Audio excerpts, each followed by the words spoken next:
আসসালামু আলাইকুম। আশা করছি সবাই ভালো আছেন। এক ফোঁটা মধু মাটিতে পড়ে আছে। পাশ দিয়ে একটা পিপীলিকা যাচ্ছিল। হঠাৎ নাকে মধুর ঘ্রাণ পেয়ে থমকে দাঁড়ালো। ভাবলো, মধু কোথায়? মধুর ঘ্রাণ মনে হয় নাকে আসতেছে। একটু পাশে তাকাতেই দেখলো যে এক ফোঁটা মধু পড়ে আছে। গিয়েই খাওয়া শুরু করলো। খুব মজা লাগলো এক চিমটি খেয়ে। বললো যে আরেক চিমটি খায়। এত মজার মধু না খেয়ে কিভাবে যায়। আরেকটু চুমটু খেয়ে যখন সে হাঁটতে লাগলো, মুখের আশেপাশে লেগে থাকা মধু চিটে খাচ্ছিল। খেতে খেতে যাচ্ছিল আর ভাবলো, এত মজার মধু 2 চিমটি খেয়ে চলে যাব, না, আরেকটু খেয়ে যায়।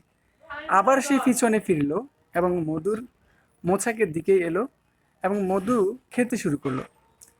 এক পর্যায়ে মধু খেতে খেতে সে ভাবলো, এক পাশের মধুগুলো যদি এত মজা হয়, মধুর মধ্যখানের মধুগুলো যেন কেমন হবে। সে মধু খেতে খেতে মধুর যে পোঁঠা আছে সেটার মধ্যখানের দিকে চলে গেল এবং খুব আরাম করে মধু খেতে লাগলো।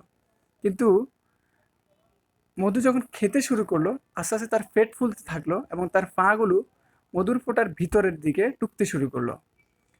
কিছুক্ষণ পরে সে একটু নাড়াচাড়া দিল, তখন মধুর ফোঁটা থেকে তার পুরো গায়ে মধু লেগে গেল।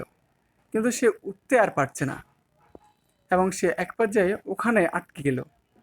এই গল্প থেকে কি বোঝা গেল শুনেন? অল্পতে সন্তুষ্ট থাকা ভালো, বেশি খেতে যাইয়েন না, পরে কিন্তু বিপদে পড়বেন। হ্যাঁ।